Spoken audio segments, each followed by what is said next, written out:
دوستان عزیز سلام. نشر نوبتی برنامه ترانسفر در عمل با جمع مطلب‌های مهمترین از گزارش‌های تابستانی ترانسفری منظور شماست. در من سیتی وقت همگان پی بردند که فلوریان ویرتز دیگر قرارش را دیگر نمی‌کند، سراسیمه‌وار به بازار برآمدند و چطور عیان است الکی یک نفر را با ضرب پول به قول بقب کردند. این هم یعنی ریندرز از میلان است که برای عوض 70 میلیون یورو و منچستر گواردیولا می بیاید.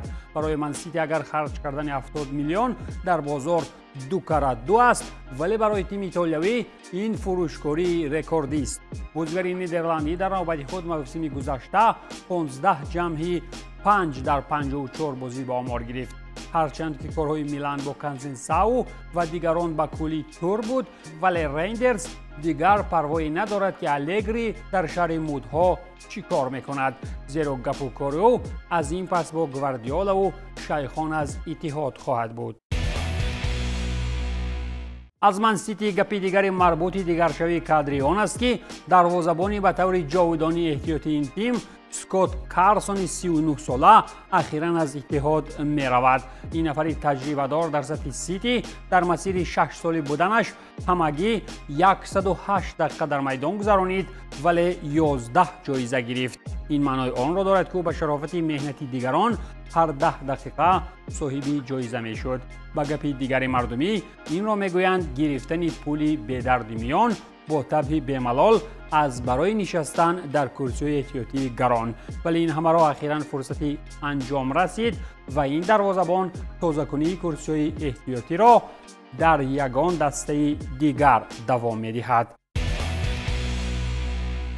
در حالی که همه گرندهای فوتبالی در بازار مشغولی کارند، پایگاه تحلیل CS فوتبال ابزرواتوری الکی نرخ بازیگرانی از همه قدرتمند را حساب کرده است. با قول این پایگاه معتبر ورزشی، عین حال در جهان از همه گرانترین لامین یامال جوان است. بازیگر 17 ساله اسپانی که موسم گذشته با جمع رکوردهای خویش همه را در حیرت گذاشت، در بازار با نرخ 402 میلیون خویش از همه گرانترین است. در زینه دیومی گرانترین های بازاری با نرخ 236 میلیون یورو ارلینگ هالند بوده.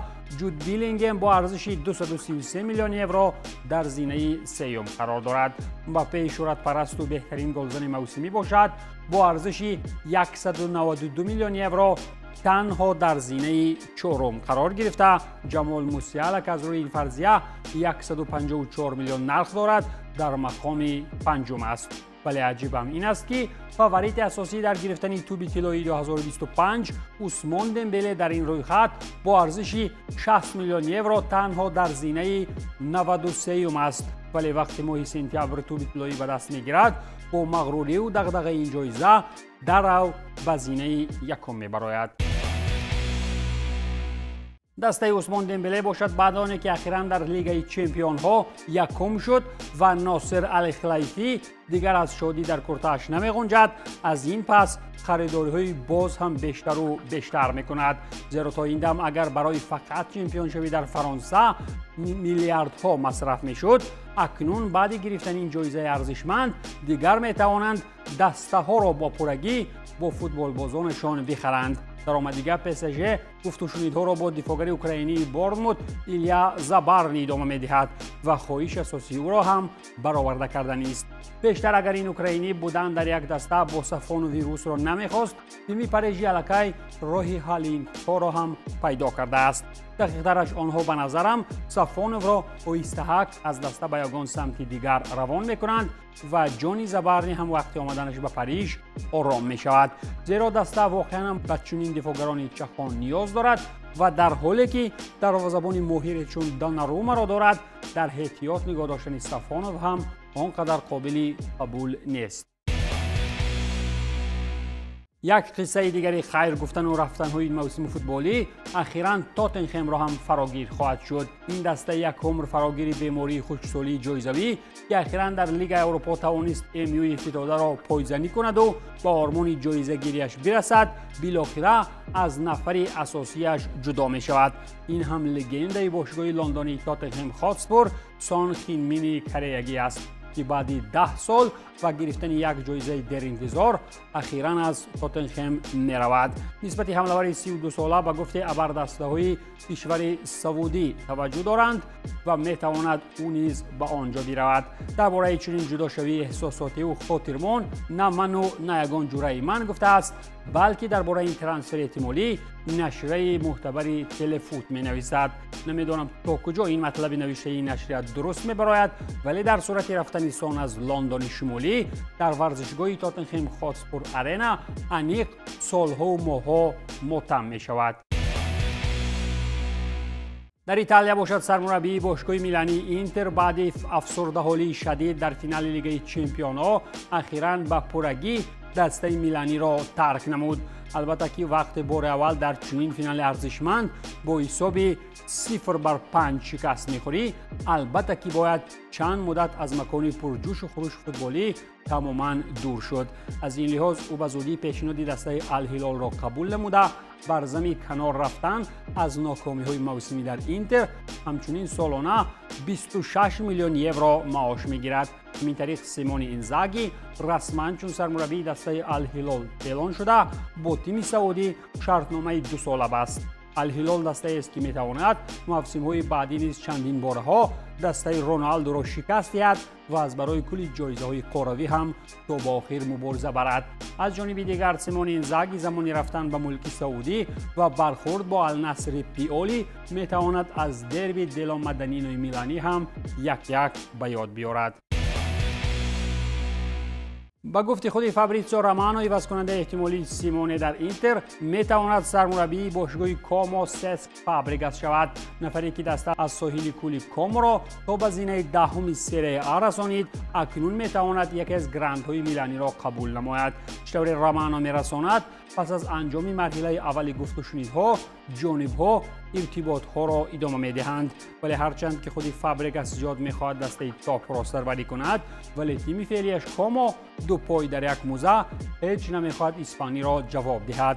به خیالم در چنین حالتها کلی ناراضگی ها را کلی حجمش کلانتر حل خواهد کرد. در حالی که از اینتر میلان علاقه سیمون اینزاگی بیرون رفت، با خود میلان باشد کسی دیگر نه بلکه خود لگند رئال مادرید لوکا مودریچ آمدنی است.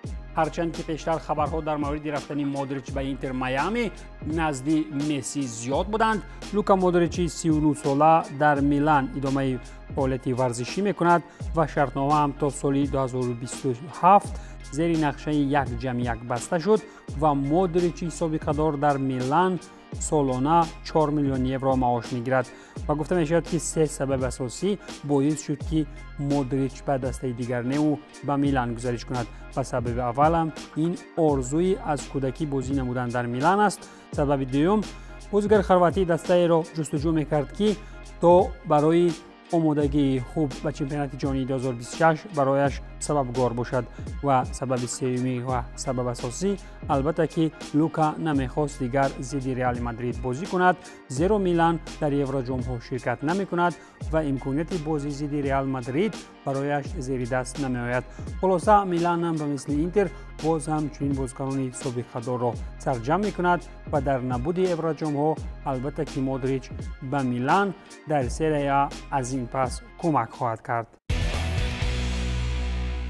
سابق کارمند بانک و یکی از مربیان معروف فوتبالی در ایتالیا باشد بعد یک سال تنفس اخیراً دیگر باره با لاتزیو برگردانیده شد. اینجا گپ سر ماوریتسیو ساری سیگورکاش می رود که به دسته ریمی آمد و شرطنامه کاری تا سال 27 امضا نمود. ساری که یک زمان در چلسی هم سرمربی بود و تا گرفتن جایزه لیگ اروپا هم رسید، اکنون تلاش میکند که دسته وطنی را به منطقه یورو جام ها رساند، زیرا مارکو برانی با لاتزیو موسم علاقه سپری شده حتی ضد بودی گلیمت نروژی همکاری کردن نتوانست و در چمپیونات هم تنها با گرفتن مقام هفتم اکتفا کرد. برای اصلاح این کار باید که حتما سریع به کار سر کند و وضعیت را هم در این تیم قدیمی ریمی به زودی درست نماید. این بود پایان برنامه ترانسفر در عمل. تنسیت و پولدار باشید.